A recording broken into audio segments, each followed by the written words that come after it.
वाङ्मय में कहा गया है, अधुवम जीवियम नच्चा सिद्धिमग्गम वियाणिया विनियत्यज्य भोगेषु आउम परिमीयमप्पणो।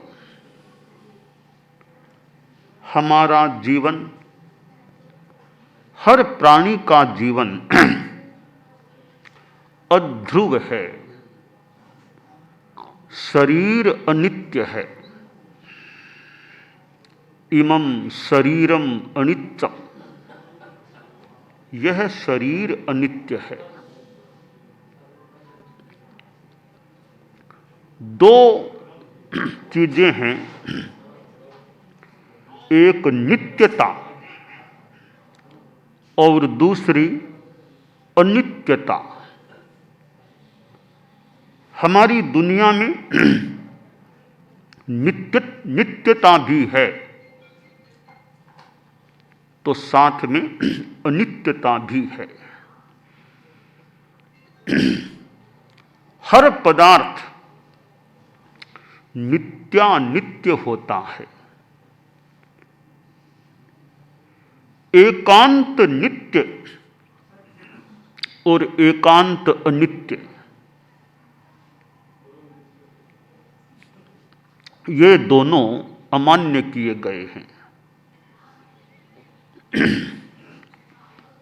कहा गया है, आदीप माव्योम समस्वभावम शाद्वाद मुद्रानति भेदी वस्तु तन्नित्यमेवैक मनित्य मन्य दितित्वदाज्ञा द्विषताम प्रलापः। दीपक से लेकर आकाश तक सारे पदार्थ समान स्वभाव के नेचर के हैं। यानी दिया भी नित्यानित्य है और आकाश भी नित्यानित्य है। आकाश कोरा नित्य है और दीपक कोरा अनित्य है, ऐसा नहीं। दीपक में अनित्यता की प्रधानता है।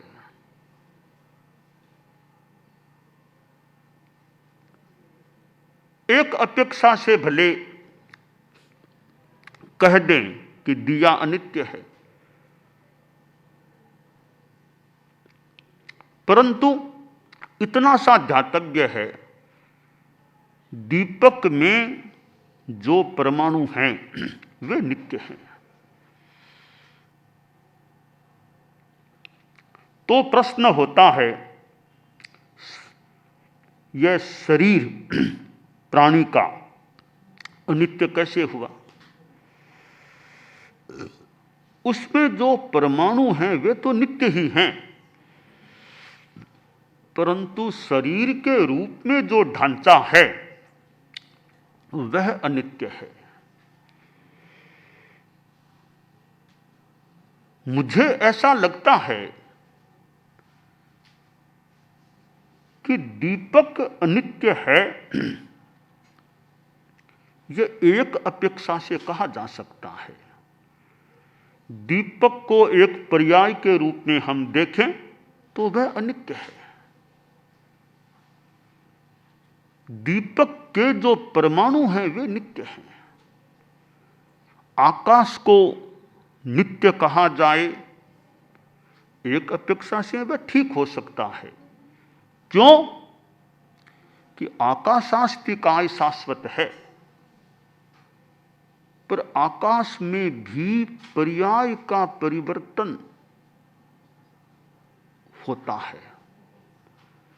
कुल मिलाकर कहीं नित्यता की प्रधानता हमारे सामने आती है और कहीं अनित्यता की प्रधानता सामने आ जाती है। दीपक में और शरीर में अनित्यता की प्रधानता है, आकाश में नित्यता की प्रधानता है। प्रधान गौण दोनों को एक में करें तो नित्यानित्य की बात हो सकती है। एक बात और है, शरीर अनित्य है। यह सही इसलिए भी है कि शरीर एक पर्याय है। तो जहां हम शरीर कहते हैं इसका मतलब हम एक पर्याय को बता रहे हैं। है पर्याय अनित्य होती ही है, इसलिए शरीर अनित्य, यह बात भी ठीक हो जाती है। आकाश नित्य है, वहां हम द्रव्य को बता रहे हैं, द्रव्य आकाश द्रव्य नित्य है, तो वो बात भी ठीक है। यों कई बातें अनेकांत के द्वारा सही साबित हो सकती है। किस अपेक्षा से कौन सी बात सही है,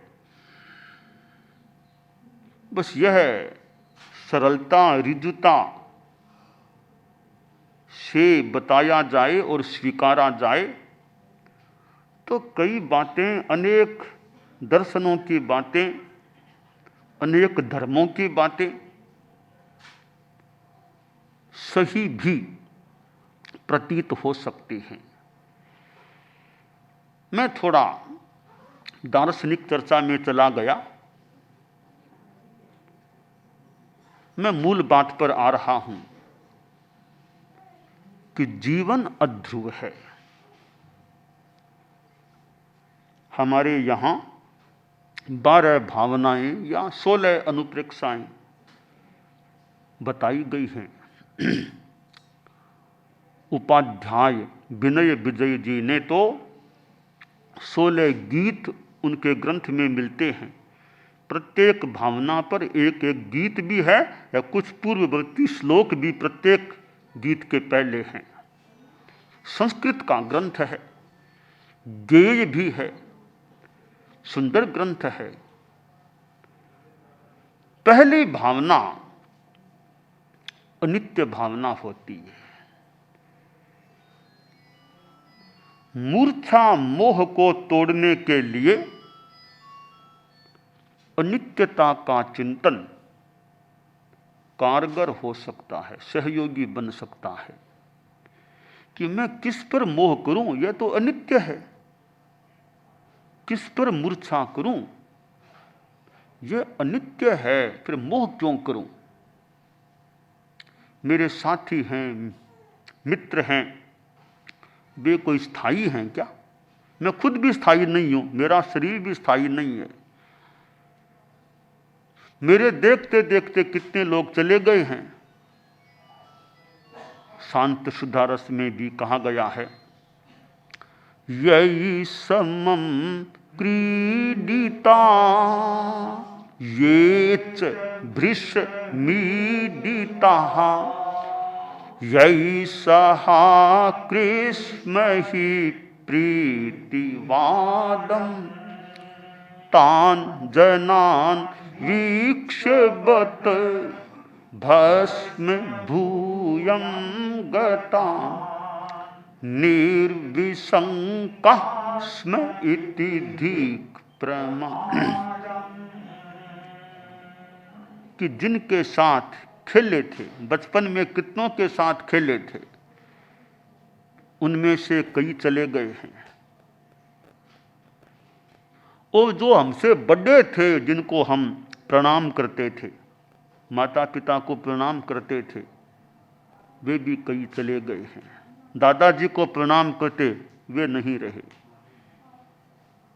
और जो मेरे मित्र थे, प्रेम से हंसते खिलते बातें करते थे, प्रेम की बातें करते थे, उनमें भी कई चले गए। तो इतने लोग देखते देखते चले गए हैं। इतना देख लेने के बाद भी मैं तो निशंक बैठा हूं, मानो मुझे कभी जाना ही नहीं है। इस प्रमाद को धिक्कार है।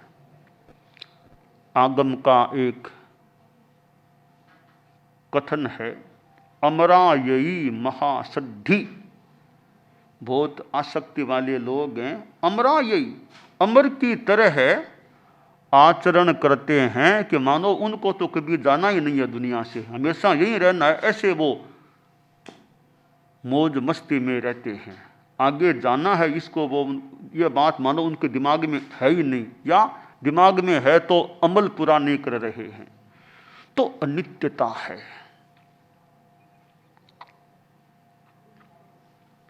और तो क्या, तीर्थंकर वे भी पधार जाते हैं।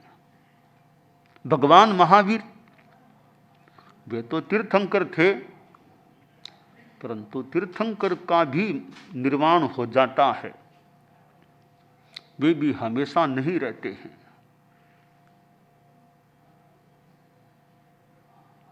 मेरे देखने में कितने लोग चले गए हैं, हमारे संतों में कितने, मैं एक सोचूं परम पूज्य कालूगणी के युग के संत कितने मैंने देखे थे, कितने देखे थे, आज एक भी नहीं रहा, एक भी नहीं रहा।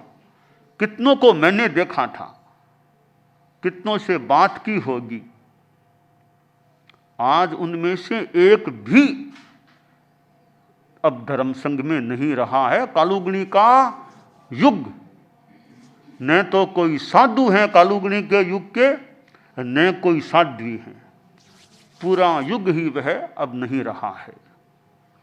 और तो क्या, परम पूज्य आचार्य तुलसी के युग में दीक्षित भी कितने कितने विदा हो गए हैं। यानी अनित्यता है। बाबा भक्तों के साथ जा रहा था, सामने से कोई साध्वी जी, उनके साथ भी लोग थे, वो भी आ रही थी। एक सेंटर पर दोनों का आमने सामने यानी मिलना हुआ। 5-7 मीटर का फासला रहा होगा। उधर साध्वी जी, उनके पीछे भक्त, इधर बाबा जी, उनके पीछे भक्त। तो बाबा जी रुक गए, उधर साध्वी जी भी रुक गई। क्षण भर तो यूं खड़े रहे, फिर बाबा जी तो बाबा सन्यासी, एक पांव ऊंचा किया, यूं पांव ऊंचा किया, बोले कुछ नहीं, पांव ऊंचा किया। आदमी अपने अपने ढंग से अर्थ ले सकता है। तो साध्वी जी के साथ में जो अनुयायी थे, उनके भक्त थे,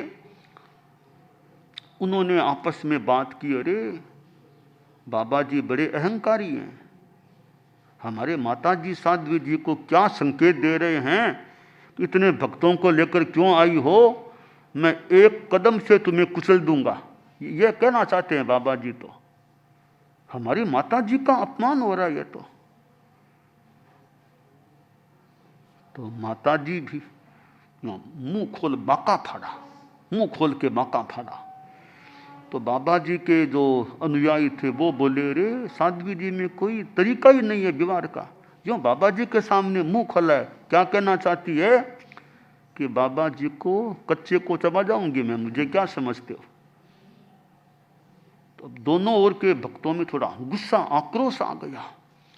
और बाबा जी वहीं थे, साध्वी जी वहीं थी, भक्त लोग आगे आए, आपस में लड़ भिड़े कि वो साध्वी जी वाले बोले तुम्हारे गुरु जी ने हमारी माता जी के लिए क्या कहा, क्या संकेत दिया। वो बोले तुम्हारी माता जी ने हमारे गुरु जी के लिए क्या संकेत दिया, मुंह खोला है। दोनों आपस में लड़ने लग गए, गुत्थम गुत्था होने लग गए। तब साध्वी जी ने, बाबा जी ने सोचा संभालना पड़ेगा अब तो इनको। तो बाबा जी ने अपने भक्तों को एक तरफ लिया, साध्वी जी ने अपने भक्तों को अपनी ओर बुलाया।